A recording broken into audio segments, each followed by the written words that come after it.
சம்பளத்தில் பருப்பு ஐட்டங்கள்லாம் தீர்ந்து போச்சு. அதனால் சரி கழுவி காய வச்சுட்டு அடுத்த தடவை பருப்பு போட்டுக்கலாம் தான் கழுவி காய வச்சாச்சு. பருப்பு ஐட்டங்க மளிகை பொருட்கள் டப்பாலாம் காலி ஆயிடுச்சுன்னா அப்படியே கழுவி காய வச்சு அடுத்த தடவை ஃபுல் பண்ணி வச்சுருவேன்.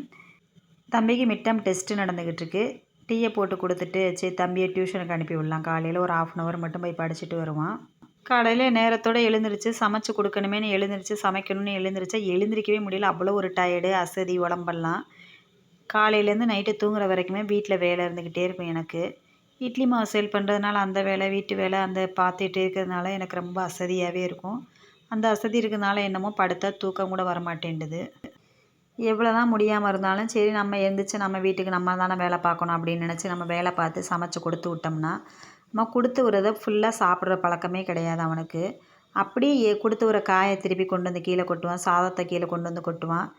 அதுக்கு தான் நான் திட்டிக்கிட்டு இருந்தேன். நான் இவ்வளோ முடியாட்டாலும் சமைச்சு வச்சா நீ இப்படி வேஸ்ட்டு பண்ணுறியே அப்படின்னு. இன்றைக்கி ரசம் வச்சு கத்திரிக்காய் பச்சடி தான் ரெடி பண்ணிகிட்ருக்கேன். எனக்கு ரசமும் கத்திரிக்காய் பச்சடின்னா எனக்கு ரொம்ப பிடிக்கும் சாப்பிட்றதுக்கு. அதனால் அந்த மாதிரி பண்ணியாச்சு. தம்பி கத்திரிக்காய் பச்சடி சாப்பிட மாட்டான்னு அவனுக்கு பிடிச்ச மாதிரி உருளைக்கிழங்கு இந்த மாதிரி பொரிச்சு கொடுத்துடலாம் தான் பொரிச்சிக்கிட்டு இருக்கேன். அவனுக்கு பிடிச்ச மாதிரி உருளைக்கிழங்கு பொடிசாக கட் பண்ணி ஒரு பெரிய வெங்காயத்தை கட் பண்ணி போட்டு நல்லா சுருளை வதக்கி விட்டு கொடுத்துட்டோம்னா சாப்பிட்டுக்குவான். அது சிக்கன் 65 பொடி போட்டு பொரிச்சோம்னா தான் எனக்கு பிடிக்கும். அந்த ஃப்ளேவர் இருந்தால் தான் அவனுக்கு பிடிக்கும். இந்த உருளைக்கிழங்கு காலிஃப்ளவர் பொரியலில் வந்து இன்றைக்கின்னு 65 பொடி இல்லாமல் போச்சு. அதனால் சாம்பார் தூளை போட்டு நல்லா சுருளை வதக்கி கொடுத்துடலான்னு வதக்கியாச்சு.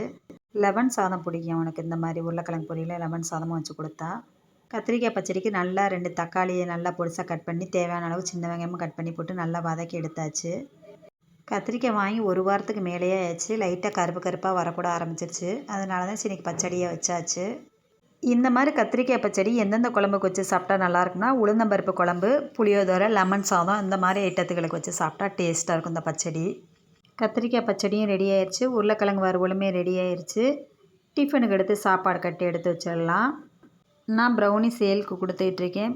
ப்ரௌனி வேணுமா ஸ்க்ரீனில் தெரிகிற நம்பருக்கு கால் பண்ணுங்கள், வாட்ஸ்அப் பண்ணுங்கள். 2க்குமே ஒரே நம்பர் தான். ரொம்ப கம்மியான ரேட்டில் தான் கொடுத்துட்ருக்கேன். வாங்கி டேஸ்ட்டு பாருங்கள்.